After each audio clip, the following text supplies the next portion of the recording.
probably tell from your handout, we're looking at Esther chapter 6 and 7 tonight. You might wonder why I always say that when it's obvious, but we have people who tune in online, so I like to tell them what we're looking at and where we're going in our study in case they're not able to keep up with us. Question number 1 on your handout, of course, think about a question. Has to do with one of the guys we've studied about in the book of Esther. We'll continue to study about him tonight. But what do you guys think of somebody who got on here, toots their own horn, but is a braggadocious kind of person? Kind of arrogant. Okay? Think they're arrogant? I just kind of thought if they tooted their own horn, it didn't really happen. Okay. You wonder how much is true and how much is not? Yeah, that's sometimes you do, don't you? Go ahead. That's what I was going to say. If you got to tell someone how great you are, evidently you're not that great. Yeah, and I think that's probably our general, as humans, that's kind of our general feelings whenever, somebody either, brag about how much money they have or, how big their house is, or, it could be any number of things, how many cars they have, what good a job they have, things like that. But why do you think people do that?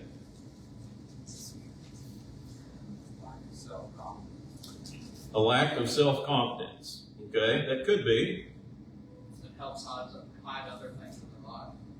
Okay, yeah, I think part of it is sometimes they're afraid maybe their true character or nature would come out, and so they try to, say or do things that'll make people think differently of them than what they really are. Anything else come to mind? Sometimes they just want attention. Yeah, I think some people like that do. They crave the spotlight, don't they? They crave attention. But I think a lot of people, again, kind of do that too. And I think generally speaking, what Cindy said is true too. You meet a person like that, it's kind of hard to sort through what to believe and what not to believe.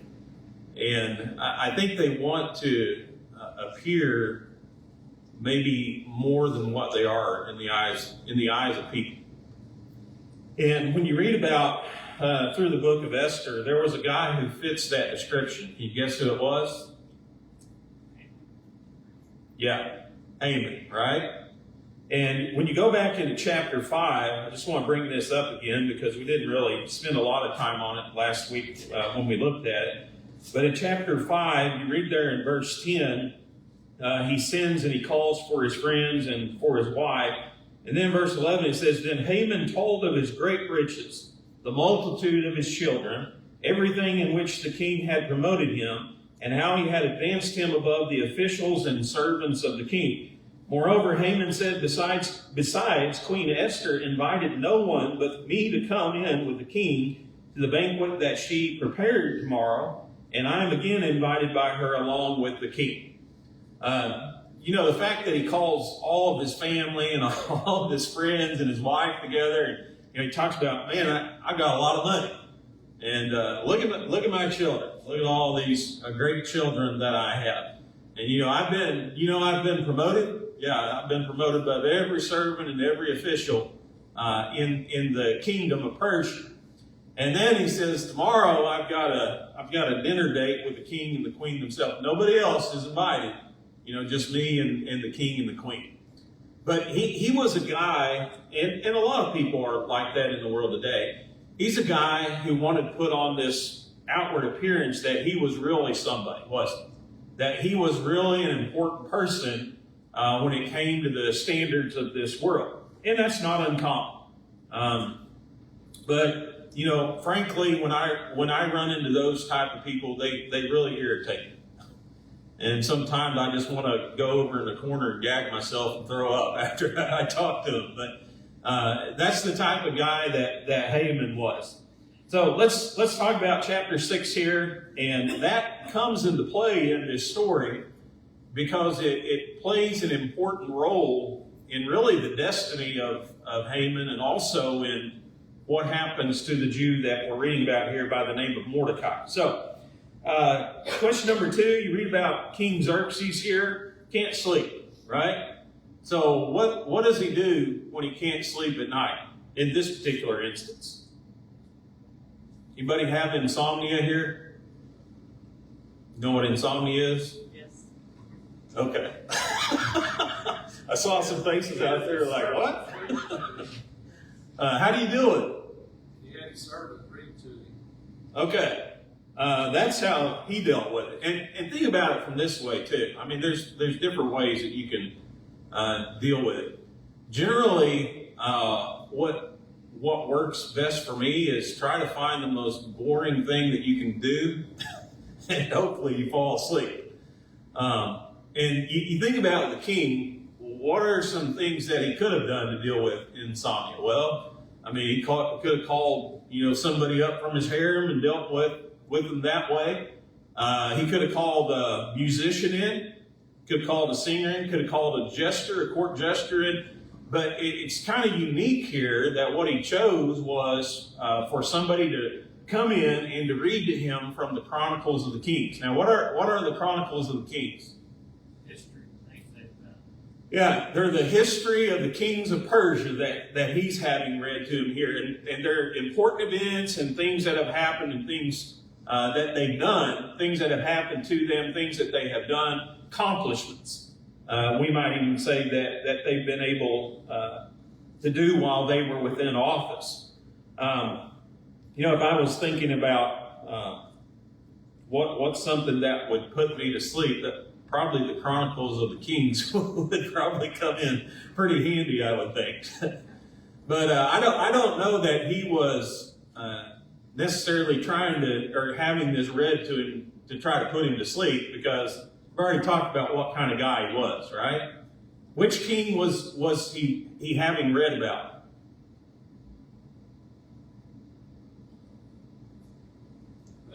Mordecai. Okay. He could have, and this is kind of interesting, but I mean, he could have gone back and he could have told his servant, go back and read about this king. Or go back and tell me about this king and what happened while they were in the office. But who does he want to hear about? Himself. Yeah. Read my Chronicles. Let me hear some stories that are recorded about me and some things that happened and some accomplishments that I was able to do while I was in office. So it is kind of interesting that he chose the book to be read out of was his book. And of course, as the sermon is reading along here, question number 3, what does the king discover as the book is being read to him?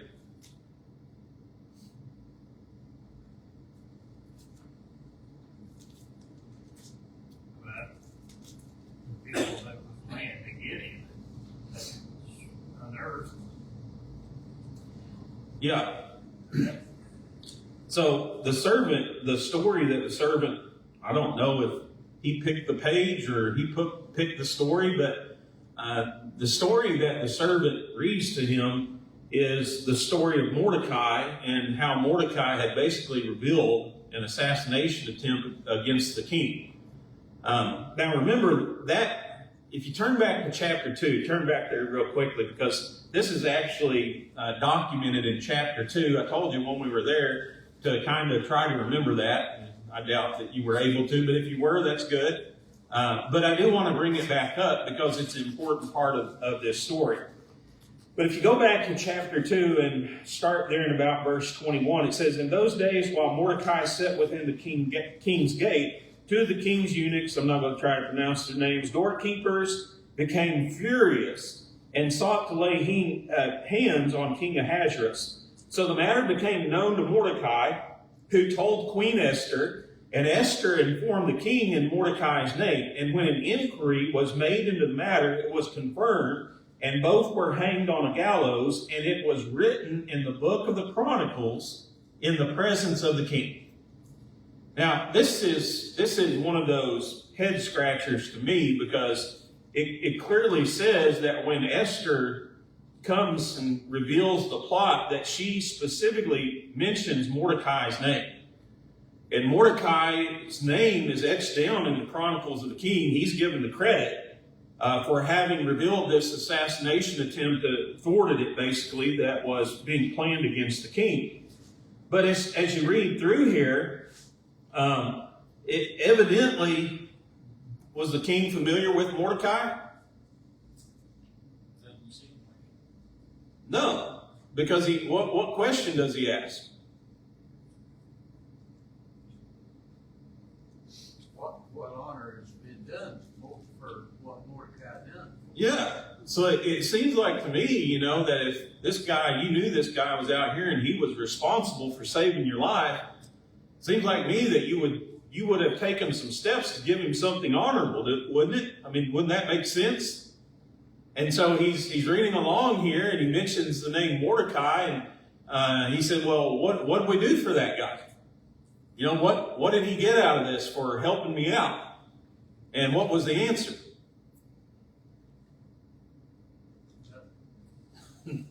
Not a thing. That wasn't the Persian system of reward and punishment, was it? I mean, if you stood up against the king, you got punished. If you helped the king, you were rewarded. And that was motivation to help the king. And so here's a guy who saved the king's life. What's been done for him? Ahasuerus or Xerxes says, well, nothing's been done for him. So it's highly unusual that he wouldn't have been rewarded in some way. And so the question to me becomes, why did he not get rewarded? I mean, the Bible doesn't answer that for us, right? But how is it that he was able to slip through the cracks in such an important matter and basically escape the attention of the king in the idea that he saved the king's life? I mean, that's highly unusual. And just happens at this point in this time, this is one of those, providence of God. Don't ever underestimate what God can do through ordinary events. Insomnia, reading of the Chronicles of the Kings, a narrow failure in that he's not rewarded Mordecai yet. Those aren't miraculous. Those are all just human events. The way it transpired, if I remember right, is Mordecai didn't tell the king. Yeah. He told Esther, and Esther's the one who told the king. So the king may have never even met Mordecai. Maybe that was kind of left out there when Esther told the king. Yeah. Well, and here's the thing that we read in chapter 2, though, that kind of stood out to me in verse 22. And you're right that Esther did tell the king. It said the matter became known to Mordecai, who told Queen Esther, and Esther informed the king in Mordecai's name. So she specifically mentioned Mordecai's name before the king, but somewhere in all the hustle and bustle, I don't know. He didn't get the honor and the recognition that he deserved for thwarting this plan that was upon the king's life. But all these things happen, and they're all come down to this point in time, and they all work together to accomplish God's purpose. Again, you have the hand of God in all these matters. So here is the king. He couldn't sleep. The Chronicles have been read to him. He discovers Mordecai. He says, what have we done to honor him? No honor has been bestowed upon him. The king is thinking, what can we do for this guy? There's got to be something really great that's done for him because he saved my life. He helped thwart that assassination attempt. So, meanwhile,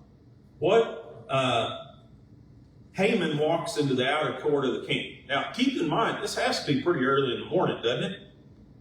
Do you remember last week, what was Haman doing all night? Yeah, he comes home, he tells his family and his friends about Mordecai. What can I do? Just kill him. Have him hanged and make an example of him. And so, when everybody walks by and looks up and sees him hanging there, they'll say, well, what did he do? He didn't bow and pay honor to Haman, right? That's what happened to him. That's going to put fear into everybody. And so the Bible says that very night, he has these gallows constructed that are 75 feet tall. And so first thing in the morning, Haman sets out, he says, I'm going to get him. And so he enters into the outer court of the king to inquire about having Mordecai put to death. Obviously, for not honoring him is what he's hoping here, right? But it had to be pretty early in the morning. And I think Haman wanted to get this hanging done as fast as he could. Well, I say a hanging. You know, it's kind of, when you read about it in the translation, it kind of indicates a hanging. But the Persian way of killing people was literally impaling on a stick. And so that's what or a pole. And that's probably what the hanging, a lot of people might refer to. They'd let the body hang on that stick or that pole for a number of days. But it is kind of interesting. He comes in very early in the morning. I think he's thinking, I'm going to get this, as done as fast as I can. He's probably up all night helping supervise the construction of these gallows, making sure that everything was perfect. And then I think probably he thought, I'm going to get to spend all day admiring my handiwork. I'm going to get to spend all day staring at Mordecai, the Jew, up there impaled on a stick. And I can just see him, being so happy and so glad and just ready to get this thing going. So Haman walks into the outer court. King says, who's out there? They said, it's Haman. He said, well, tell him to come in. And question number 5 here, what advice does the king ask of Haman? To do to honor the person. Yeah. He basically, now remember, Haman is one of he's the top counselor. We just read about how he was promoted above all the servants and all the officials, but he's the top counselor and advisor to the king himself. And so the king says, come in here, I've got a question for you. He says, well, what do you think that I should do as a king to bestow honor upon a person? I want to honor a certain person. I want to recognize him. What do you think would be the best thing to do in that situation? Well, what immediately popped into Haman's mind? He's talking about me. There's his arrogance again, right? Who would the king want to honor more than me in all of his empire? And so, the wheels start turning up here, and he's saying, what do I want? What do I want? And so the reply that he gives him is, well, I think probably what would be best is you let him wear a change of the king's clothing. Dress him up in royal clothing that the king himself has put on. Let him ride on a king's horse, those horses that have the king's crown on them, the really important ones. Put him on one of them, lead him throughout the city, have one of your top officials, escort him, lead kind of the parade throughout the city and cry out for everybody to show him honor and respect. And so the king, listened to what Haman had to say, and he said, well, that's a great idea. Go get Mordecai and do that for him. So that question number 6 here, because of his arrogance, and because he had this assumption that the person that the king was talking about, it led up to at least Haman feeling very humiliated by what he had to do. And so he had to go get Mordecai the Jew. Now remember, this was a guy who wouldn't bow down to him, right? This was a guy who wouldn't show him any honor or any respect or recognition. He had to go get him. He had to dress him in the king's clothing.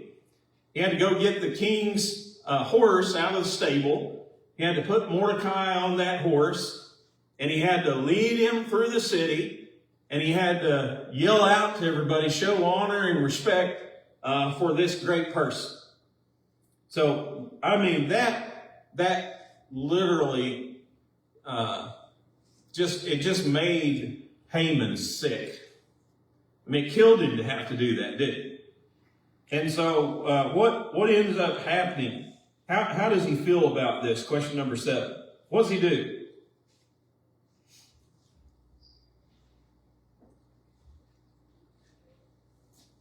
He runs home, start complaining to his wife. Yeah. If you notice in verse 12 there, it said, Haman hurried to his house mourning and with his head covered. Why do you think he covered up his head? He didn't want anybody seeing it. That's right. And he knew for a fact that a lot of these people who saw him out there leading Mordecai around knew that Mordecai was the guy who wouldn't bow. He was the guy who wouldn't pay honor and respect to him. And now he's showing honor and respect to Mordecai in what he had to do. But it completely demoralized him, didn't it? Part of it was the fact that it was Mordecai. I think the other part was the fact that it was a Jew. We already talked a little bit about their relationship, or the rift in their relationship a couple of lessons ago. So he put a head covering on. He acted like he was grieving for somebody who had died. And again, that's probably just to try to hide his identity. He didn't want anybody to recognize him, start talking to him about that. Question number 8 here. So when he gets home, he talks to the wise men. He talks to his wife once again. How do they react to what happened?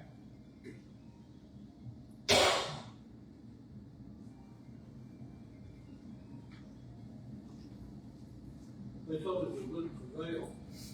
And, they were all aware of the providence of God back to Cyrus's edict when coming back to Jerusalem. So it seemed like those wise men were aware of the providence of God with the Jews. Yeah. Yeah, they certainly, and I think this comes into play too. The Persians were, like a lot of these nations, they were a very superstitious people. And they kind of read this as, this is a bad omen. The fact that this happened, this was the guy that you wanted dead. He's a Jew. That it's not looking good for you. And this is a bad sign. And the fact that Mordecai had been so highly honored by the king, they basically told him, you put this plan into effect to kill all these Jews. And now you got this guy who's a Jew, who's highly honored by the king. You're not going to be able to keep your position for very long. And so basically, they probably told him in a nutshell, you're at high risk. Your time is limited. So when you get into chapter 7, read about a couple of events coming together here to finish out the story for the night. Remember that Esther had approached the king, and the king basically said, I'll grant you, whatever you want. You just tell me what you need and I'll give it to you. And we talked about how Esther, she played him up quite a bit. She used her beauty. She used her charm. She said, I want you to come eat with me. I want you to have a meal with me. And then I'll tell you what I want from you, but I want to spend some time with you. And so she does that one night. The second night is when Esther finally reveals to the king what she wants. So, question number 9 here, dealing with chapter 7. What did the king offer Esther at the banquet she prepared for him? How does he describe it? I know we talked about this last week. Half his kingdom. Yeah, up to half his kingdom. Anybody study that phrase, any? What do you think? Don't quote me from your notes. What did I say? King Herod. Yeah, King Herod. You'll see it in the New Testament too, right? You think it was literal? You think it was kind of an idiom phrase which basically says, whatever I can do for you, I'll do for you. I think that's probably more, in my estimation, that's probably more of a proper explanation. That's one of the things you sometimes get into in translation. Those idioms in other languages are lost. And so you read something, take it literally, and you get off a little bit, but thankfully this doesn't matter a whole lot. But Basically, I think what he was telling her is, whatever you want, if I can do it for you, I'll do it. And this is the third time now that Xerxes has asked her to tell him what she wanted. You think he was in suspense a little bit?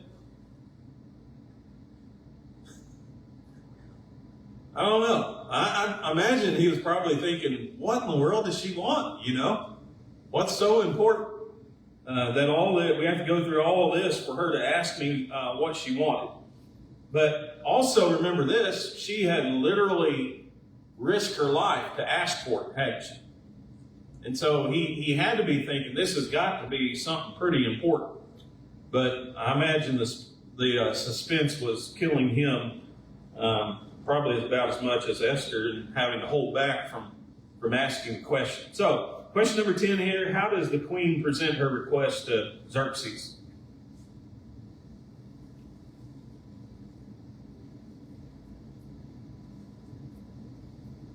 I found favor in size. Yeah. What'd she ask for? Her life. Imagine that. I mean, I think the king was probably thinking she's probably could have asked for this, expensive material possession over here. Or maybe he was thinking she's going to ask me a permission, to travel or to take a trip or something like that. But when she comes before him, the only thing that she wants is her life. And she says, in order to spare my life, though, you're going to have to spare the life of my people. And so she kind of ties those two things together that are pretty important in what's going to transpire throughout the story. She also makes another can't even think of the word I'm trying to use here. She uses another way to kind of try to soften her request. She tells the king, if my life weren't at stake, if it was just a matter of me becoming a slave, I wouldn't even bother. You're important, you got too much stuff going on. But because it's my life, I had to ask. And so think about that. Here was a woman who was willing, she said, I'm not even going to trouble you if it just means me being a slave. But all those things are pretty important. The way she approaches him, the way she asks, all important to her request being granted here. But don't you think that had to be a shock to Xerxes? A shock that she's asking for her life. Because in essence, what she's saying is, somebody's trying to kill me. Somebody's trying to take my life. And Xerxes, who was this woman to Xerxes? I was just going to comment that it seems as if the king, a lot of this stuff was going on and he wasn't aware of it. He didn't know, they were just doing it behind his back, basically. Yeah. Getting his approval, but not fully telling him what was going on. Yeah. Yeah, and I think part of the fact is, too, nobody knows the heritage of Esther. Does anybody know she's a Jew yet? No. Remember, Mordecai told her from her youth, keep that a secret. Don't go out here talking about your heritage and spreading that around.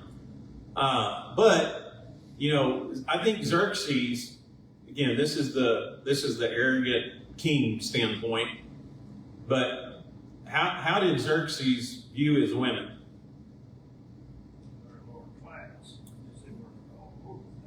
Yeah.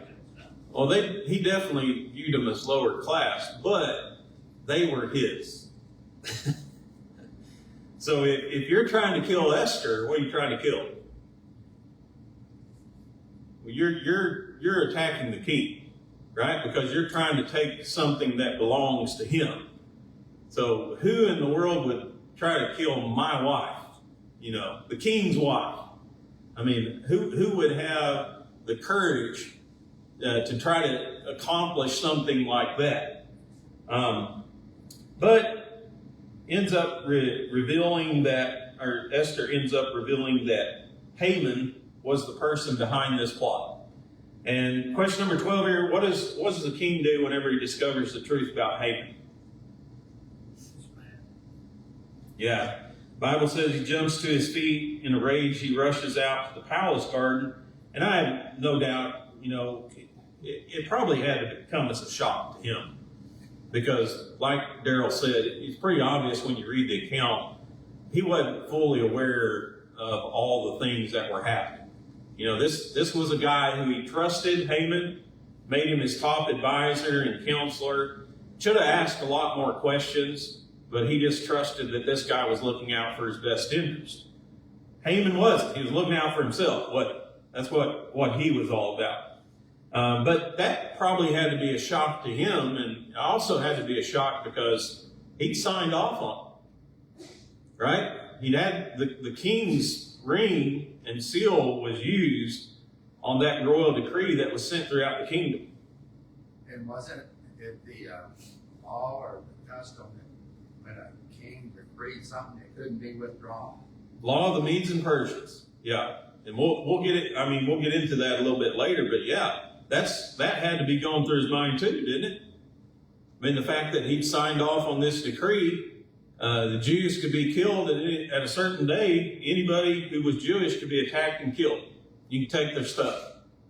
Esther was smart enough not to bring that up. She placed all the blame on Haman.